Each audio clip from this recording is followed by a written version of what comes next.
DirectPay benefits card maximizes the convenience of your MedFlex or MedFund plans. You'll use the card for direct payment of medically related expenses not covered by your insurance. It works just like a credit card for any expenses that are allowed by your plan.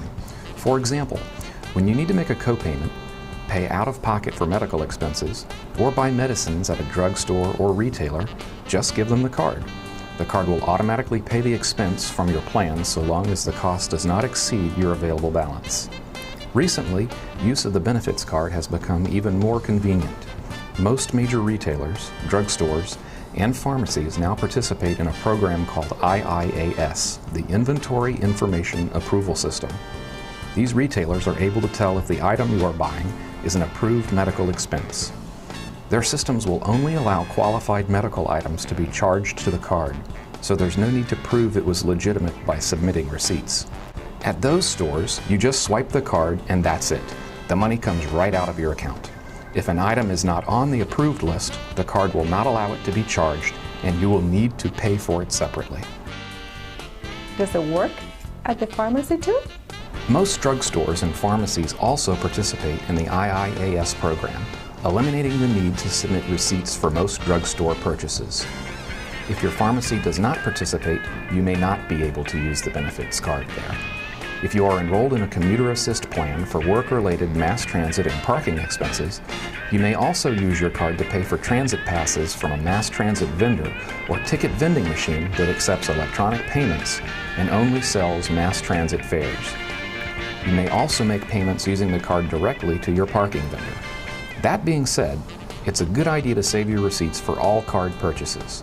Card payments made to some retailers and most medical providers will require you to submit documentation. In those cases, you'll be asked to verify your expense by sending in your receipt or an explanation of benefits from your insurance company. Just get in the habit of putting every receipt into a file or folder. We'll let you know if we need it. It seems silly to have to prove doctor or hospital charges are real. Of course they are. True, but the IRS requires proof that doctor and hospital expenses were not also paid by your insurance plan or any other source. That's called double dipping. For medical office visits and other procedures, submitting an explanation of benefits from your insurance company is needed to prove the expense was not covered by insurance. And what happens if I don't send in my receipts? The federal government gives us no flexibility here. The expenses must be documented, either automatically when you make the purchase, or by having the appropriate documentation reviewed by a third party.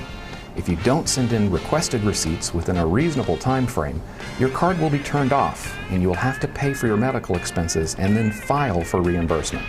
Undocumented charges to the card will need to be repaid or they'll become income to you at the end of the year. Seems like a lot to keep track of. Not really. Just remember when you make a charge on the card, keep the receipt. You may also want to make a habit of shopping at retailers who are able to automatically approve purchases when you make them. You can download a list of IIAS merchants at cgis.com.